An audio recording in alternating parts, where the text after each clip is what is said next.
السلام عليكم ورحمة الله تعالى وبركاته إخواني المغاربة داخل الوطن وخارج الوطن. إن شاء الله نخليكم مع هذا المقطع ونرجعوا إن شاء الله بحول الله. علينا أن نقوم بمسيرة خضراء من شمال المغرب إلى جنوبه ومن شرق المغرب إلى غربه. علينا شعبي العزيز أن نقوم كرجل واحد بنظام وانتظام.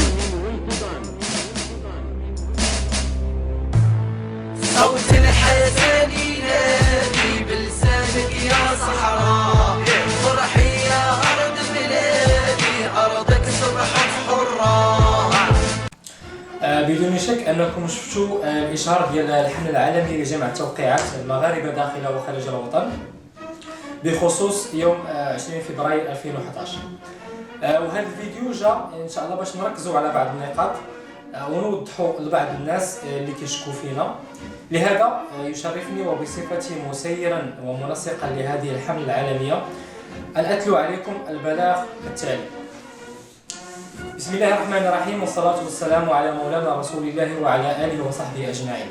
أما بعد الأحداث التي شهدناها وشهدها العالم معنا يوم 20 فبراير 2011 والتي أثرت في نفوسنا وشوهت صورة بلدنا في الميادين العالمية، وبصفتي مسيرا للحمل العالمي لجمع توقيعات المغاربة داخل وخارج أرض الوطن، وباسم السيد مؤسس الحملة والأخوات المسيرات، لا ميول ولا انتماء سياسي لدينا. أخبركم أن عمليتنا قد انطلقت، وذلك باستقبال تأكيد تطوعات إخواننا بالمغرب وبالعالم أجمع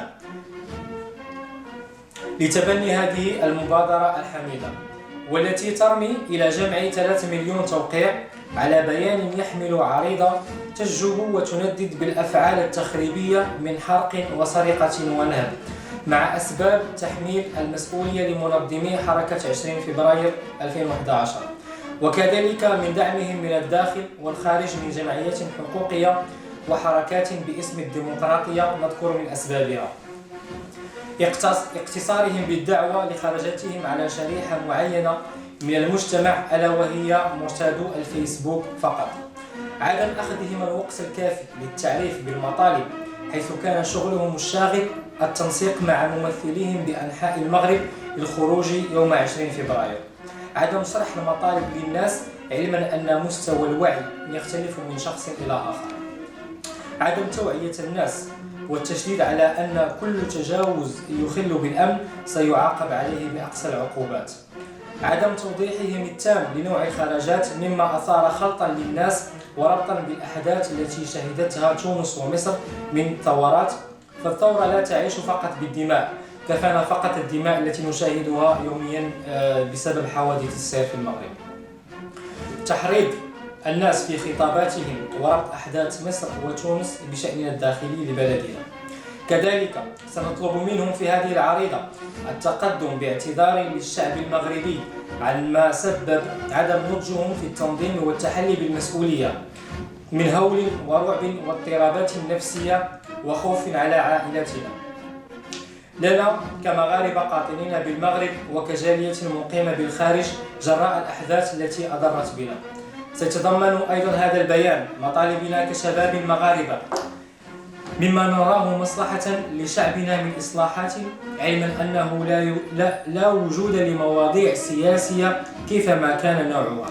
وحتى تكونوا على علم، أتلو عليكم على مسامعكم بعض المطالب والتي تنقسم إلى قسمين.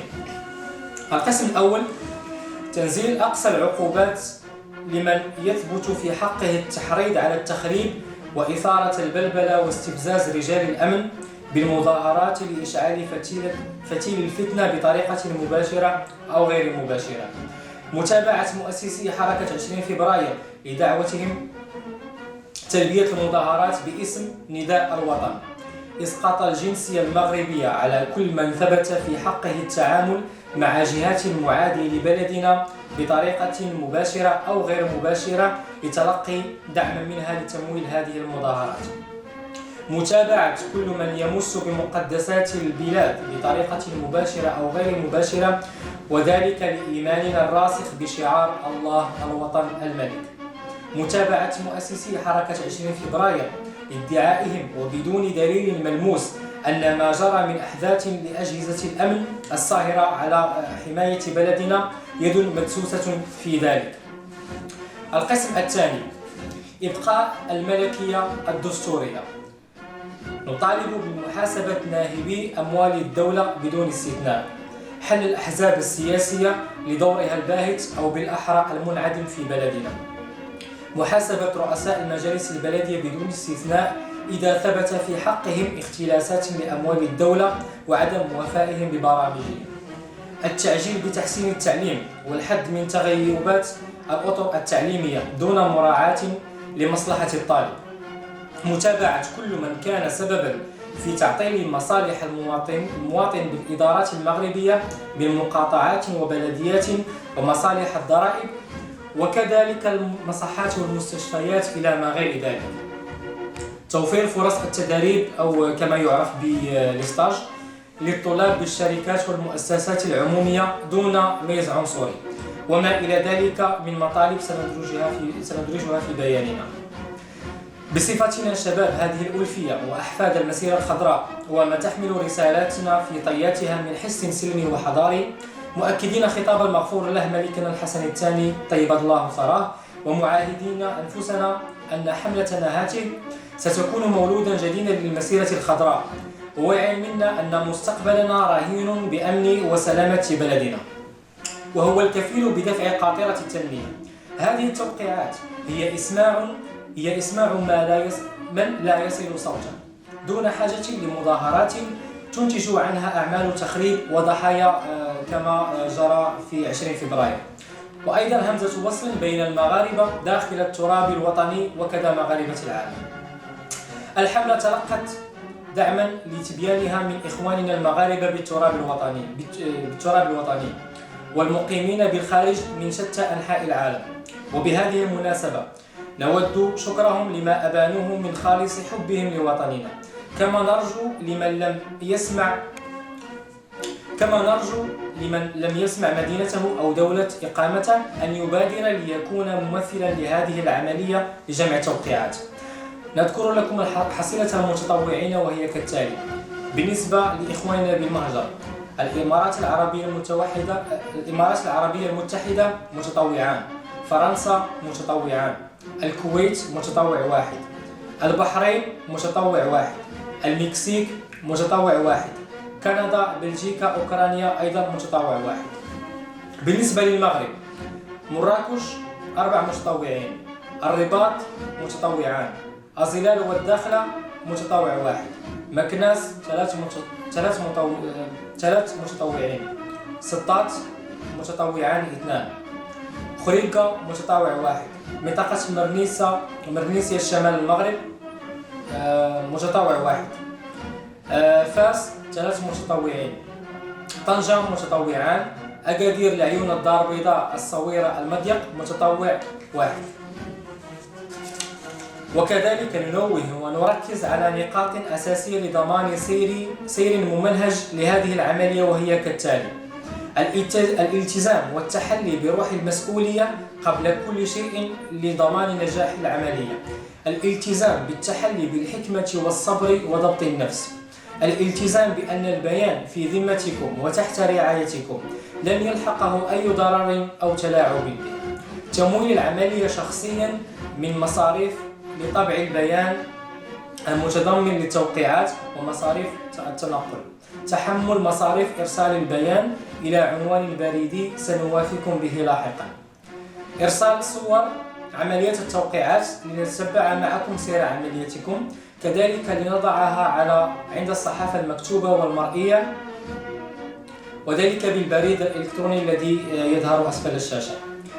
عند موافقتكم لهذه البنود وحرصا منكم أن لا شيء يعلو على المصلحة العليا للبلد ألا وهي استقرارها، مراسلتنا وتأكيد مشاركتكم بإرسال الاسم والنسب ورقم البطاقة الوطنية والمدينة والدولة هي في نفس العنوان الإلكتروني الذي سبق ذكره. سنقوم بعد ذلك بمراسلتكم ببلاغ لتفاصيل الحملة. لمن يتساءل عن سبب ذكر البطاقة الوطنية، فهو فقط لضمان مصداقية عمليتنا. في حالة عدم وجودها سيقوم أي شخص منا بانتداب أسماء مجهولة لا وجود لها حرصا على ملء جداول التوقيعات، وهذا عمل غير نزيه. خصوصا سيتم بحول الله عرض التوقيعات التي ستردنا على السلطات المعنية، سنقوم بإعلانها لكم لاحقا.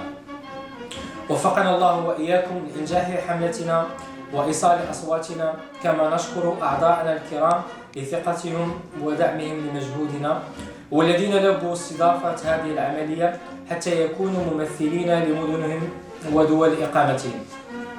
كان معكم أخوكم المهدي، ومني تحيات مؤسس الحملة وأعضاء التسيير فاروق، سهام، أسماء ورجاء. اللهم من أراد بخير لهذا البلد فوفقه لكل الخير، ومن أراد بالمغرب بسوء فاقسم ظهره واجعل كيده في نحره، ولا تمهله بين يومه وأمسه. آمين. والسلام عليكم ورحمة الله تعالى وبركاته. نخليكم مع النشيد الوطني المحبوب.